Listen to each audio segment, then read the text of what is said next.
Police गिरफ्त में दिखाई दे रहे ये वह शातिर ठग है जो फेसबुक और सोशल मीडिया के माध्यम से नौकरी की तलाश कर रहे युवक युवतियों को अपने जाल में फंसाते हैं। पुलिस के मुताबिक नौकरी की तलाश कर रहे युवक कि उसी जैसे ही इनके संपर्क में आते हैं ये उन्हें एयर इंडिया में अच्छी सैलरी पर नौकरी दिलाने का झांसा देकर उनसे अलग अलग बहाने बनाकर हजारों रुपए ठग लेते हैं। ऐसे ही मामले में शिकार फरीदाबाद की रहने वाली एक युवती ने बल्लभगढ़ साइबर क्राइम को शिकायत दर्ज कराई थी, जिस पर कार्रवाई करते हुए बल्लभगढ़ साइबर क्राइम की टीम ने आरोपियों को उत्तर प्रदेश के गाजियाबाद इलाके से गिरफ्तार करने में सफलता हासिल की। पुलिस के मुताबिक आरोपी गाजियाबाद से अपना सेंटर चला रहे थे और लोगों को नौकरी दिलाने का झांसा देकर ठगी का शिकार बना रहे थे। आरोपी अब तक देश के अलग अलग राज्यों में लगभग 150 लोगों को ठगी का शिकार बनाकर लाखों की ठगी कर चुके हैं। पुलिस के मुताबिक गिरफ्तार किए गए आरोपियों में 2 महिलाएं भी शामिल थी, जिन्हें पहले ही जेल भेज दिया गया है और आरोपियों के कब्जे से 8 मोबाइल फोन और 9 सिम, एक लैपटॉप, 21,000 रुपए कैश बरामद किए गए हैं। व्हाट्सएप कमेंट से डेटा उठाते थे, उसके बाद लोगों में डिस्ट्रीब्यूट करते थे और सभी लोग कॉलिंग करते थे। डेटा कहाँ से मिलता था? फेसबुक कमेंट से। फेसबुक कमेंट से? यस। फेसबुक कमेंट से कैसे डेटा आता है? डेटा आता है जैसे लोग अप्लाई करते हैं, नंबर अपना छोड़ देते हैं, नाम और नंबर, वहाँ से डेटा उठाते थे और लोगों को सभी लोग साथ में काम करते थे। ये तुम्हारे दिमाग में आया कैसे कि ये काम करना चाहिए? सर मैं कई बार एयरपोर्ट पर गया था, मेरे साथ लगभग 50,000 हो गया था। मैं जॉब के आज जैसे पेपर चिपका था, मैंने कॉल किया तो उन्होंने मुझसे 10,000 लिए और अंदर चला गया ऑफिस में और कोई बोला अभी आप नहीं दे रहो, मेरा फ़ोटो कापी सारे डॉक्यूमेंट्स लेके गया और उसके बाद फिर आया, एक स्लिप दिया मुझे कि आप कल आप आना और 10,000 रुपये और लगेंगे। ये लोग तुम्हारे संपर्क में कैसे लोग जुड़े? ये सर मुझे सबसे पहले रवि मिले थे। मैं जॉब करता था एक रेडार इंडिया सॉल्यूशन कंपनी में और प्रेस्टीज का काम होता है, तो वहाँ पे संपर्क हुआ रवि से और रवि से संपर्क हुआ अभय का। अभय डाटा प्रोवाइड कराता था। अब 1 मिनट रुक जाना। कितने टाइम से कर रहे हो काम? सर हुआ अभी समझे 1 साल पूरा हो गया। कितने पढ़े लिखे हो? 12th किया हुआ। तो 12th के बाद इतना दिमाग तेज हो गया तुम्हारा? क्या पिक्चर वगैरह कोई देखी थी या क्या देखा, कैसे आइडिया आया ये? सर आइडिया तो ऐसे आया कि कई बार मेरे साथ हो चुका था। नहीं वो फर्जी कहानी नहीं, असली कहानी बताओ कि असल में आइडिया कहाँ से आया? गया था मैं लक्ष्मी नगर में, एक काम चल रहा था सर। कहाँ चलता था लक्ष्मी नगर में काम? लक्ष्मी नगर सर याद नहीं है, मैं गया था और मेरे साथ फ्रॉड हो गया था वहाँ भी 2000। कितने लोगों के साथ कर चुके हैं अब तक? सर समथिंग में हो गया 100 से 140 के। कितना पैसा लगभग किया होगा? लगभग 14-15 लाख। कहाँ गया वो पैसा? सर सभी लोग डिस्ट्रीब्यूट कर लेते थे। कितना पैसा आता था तुम्हारे हिस्से में? मुझे 20% मिलता था, बाकी 15% वो क्या करते थे उस पैसे का आने के बाद? उस पैसे का काम करवा लेते थे, कुछ काम पे भी रहता था और उसके बाद एक्स्ट्रा पैसा खर्च भी होता था। सिम लेते थे, उसमें सिम में ज़्यादा पैसा जाता था, अकाउंट में भी ज़्यादा जाता था। होटल्स में, मॉल्स में, शराब में, इस चीज़ का शौक था? शराब नहीं पीते थे हम लोग, कुछ खाते थे। महिलाओं को क्या रोल था आपके उसमें? जॉब करते थे 5% काम करते परसेंटेज। डीसी का जिसने मकान खरीदा है उसका क्या होगा, मकान का क्या होगा? दिनांक 28/4/2023 को एक मुकदमा दर्ज हुआ 17 नंबर अंडर सेक्शन 420, 467, 68, 71, 120B। ये PS साइबर बल्लभगढ़ के अंदर दर्ज हुआ था, जिसके अंदर एक जॉब फ्रॉड आइडेंटिफाई हुआ था। इसके अंदर जो मुलजिम थे, हमारे पास 9 मुलजिम अरेस्ट हुए हैं, जिसके अंदर बेसिकली ये एयर इंडिया की तरफ से एक जॉब लेटर तैयार करते थे फेक। तो इनका मोडस ऑपरेंडी कुछ इस प्रकार से था कि ये ऑनलाइन उन लोगों को तलाशते थे जो एक नौकरी की मतलब रिक्वायरमेंट में है, तो उनको ये उनके मोबाइल नंबर लेके उनको व्हाट्सएप करते थे। एक फेक लेटर हेड पे एयर इंडिया की जॉब तैयार करते थे, उसमें करीब 30-35 हज़ार की एक जॉब प्रोफाइल बना के उसको रिक्वायरमेंट बताते थे और उसके बाद जब वो जो बंदा था, जो भी विक्टिम था, वो तैयार हो जाता था, तो उसके बाद उससे कुछ ग्राउंड से पैसे डिमांड करते थे, जैसे कि आपकी वेरिफिकेशन करानी है, आपका आईडी कार्ड तैयार कराना है, या आपको अभी कुछ एक सिक्योरिटी डिपॉजिट कराना पड़ेगा। तो ऐसे ऐसे करते करते 35-40 हज़ार रुपये करीबन उन लोगों से ठग लिया करते थे। इसमें 2 महिलाएं भी हैं, उन्हें क्या? कितने लोगों को पकड़ा, कितने लोगों के साथ ठगी की है सर? इसमें जो हमारे पास है वो एक महिला है जो कंप्लेनेंट है, टिगाऊ गांव की है, और जब इनसे पूछताछ करी तो इन्होंने ये बताया तो कि हमने बहुत सारे राज्यों में इस टाइप की ठगी करी है, जैसे कि महाराष्ट्र, अपने गुजरात हो गया, उत्तर प्रदेश, बिहार। तो जब इनके बैंक ट्रांजैक्शन का हमने प्रारंभिक रूप में जब अध्ययन किया तो हमें यह ज्ञात होता है कि करीब 15 से 20 लाख रुपए का इन्होंने ट्रांजैक्शन कर रखे हैं।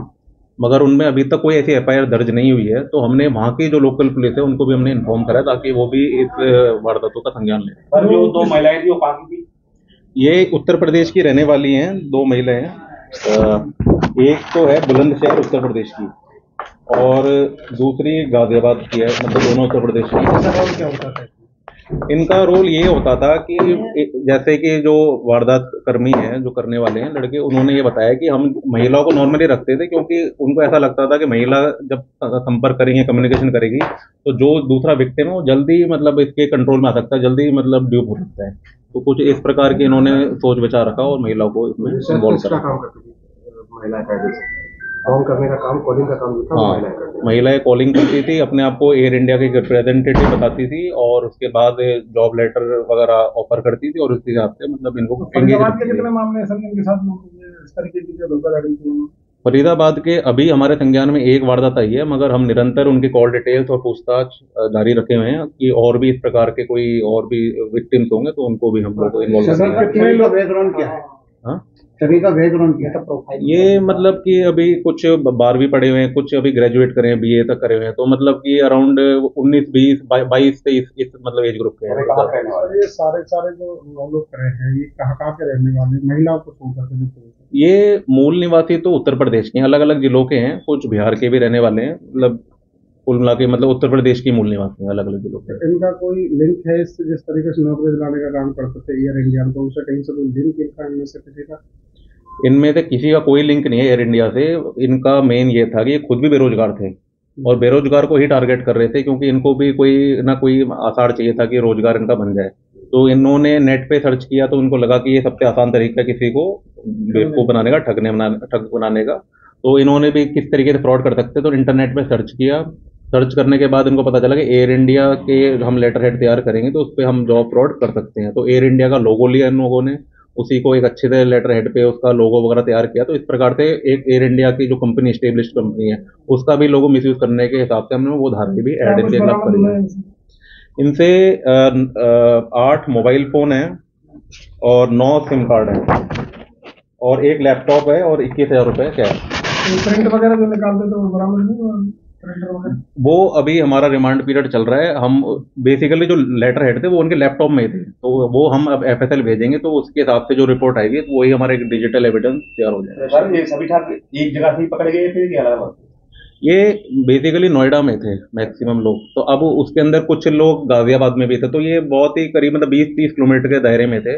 उनकी लोकेशन वाइज ट्रैक कर करके हम लोगों ने इसी रेडियस में थे इन लोगों को उठाया था। कोई ऑफिस या कॉल सेंटर बना रखा था या ऐसी कॉलिंग करते थे?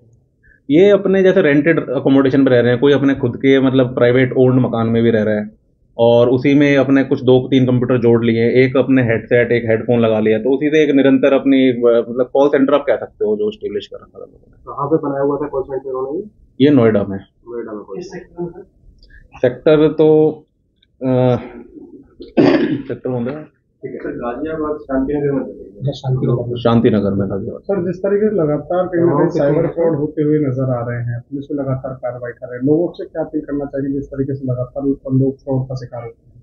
लोगों से मैं ये अपील करना चाहूँगा कि अगर कोई भी जॉब उनको लेना है, कोई भी करियर ऑप्शन उनको आइडेंटिफाई करना है, तो उनकी ऑथराइज्ड वेबसाइट है, कोई सरकारी वेबसाइट है, उस पर ही जाकर उन लोगों को देखना है कि क्या क्या हमें करियर अपॉर्चुनिटीज वो कंपनी ऑफर कर रही है। क्योंकि कंपनी भी ये कहती है कि कोई भी हम डायरेक्टली कोई लिंक नहीं भेजते, कोई भी व्हाट्सएप नहीं भेजते। अगर आपको करियर में अप्लाई करना है तो हम एक लिंक बनाएंगे अपनी ही वेबसाइट पे, तो वहाँ पे अप्लाई करके आप उसी हिसाब से रिक्वायरमेंट्स आप देख लें, अगर फुलफिल करते हैं तो आप अप्लाई कर सकते हैं। ये डेटा कहाँ से मिलता था कि कौन कौन से लोग हैं जो जॉब की तलाश में हैं, किस तरह से उनसे संपर्क करते थे? इनका तरीका ये था, ये फेसबुक में जैसे आपको पता है बहुत ही बड़ा एक डाटाबेस, पब्लिक प्रोफाइल चलती है, पब्लिक ग्रुप्स हैं, तो जहाँ पे कुछ ऐसे चैनल थे जहाँ पे किसी को अगर जॉब की तलाशी है तो वो अपनी रिक्वायरमेंट डाल सकता है कि I am in search of job और मेरा ये नाम है, मेरा ये एड्रेस है, कोई भी अगर जॉब ऑफर करना चाहता है तो मतलब वो मेरे संपर्क कर सकता है। वहीं पे ये लोग उसको तलाशते थे और वहीं पे उनके नंबर और नाम लिस्ट करके अपने आप को एक रिप्रेजेंटेटिव बता के उनको संपर्क करते थे। हाँ, फेसबुक हो गया, ट्विटर हो गया, हमारे लिंक्डइन हो गए, और भी कोई सोशल मीडिया हैंडल्स होते हैं, वहाँ पे जाके लोग मतलब अपना करते थे। अब तक कितने शिकार बनाए गए हैं? ये जैसे कि हमें अभी प्रारंभिक रूप में जानकारी मिल रही है तो करीब 15 से 20 लाख रुपए का ट्रांजैक्शन इसमें इन्वॉल्व है और कभी करीब 40, 150 के आसपास लोगों को इन लोगों ने ड्यूप कर रखा है। और ये भी जानकारी हमें मिली है कि एक व्यक्ति ने इसी जो अवैध तरीके से कमाए हुए रुपए हैं उससे एक प्लॉट भी खरीद रखा है, जो करीब 6 लाख रुपए अवैध तरीके से कमाए हैं और 3 लाख रुपए इसने अपने लेवल पे लगाए हैं। कहाँ के लोग शिकार हुए इसमें? इसमें जैसे बताया गया था कि ज्यादातर उत्तर प्रदेश और बिहार के लोगों को टारगेट किया है और कुछ जगह पे अभी महाराष्ट्र, गुजरात और ये नीचे वाले और MP, मध्य प्रदेश, यहाँ पे इन्होंने फोकस रखा। कब से ये लोग काम कर रहे थे इस मामले में? ये अभी जो पूछताछ में पता चला है 5 से 6 महीने इनको टाइम पीरियड हुआ है जब से ये लोगों ने स्टार्ट किया। Thank you ji.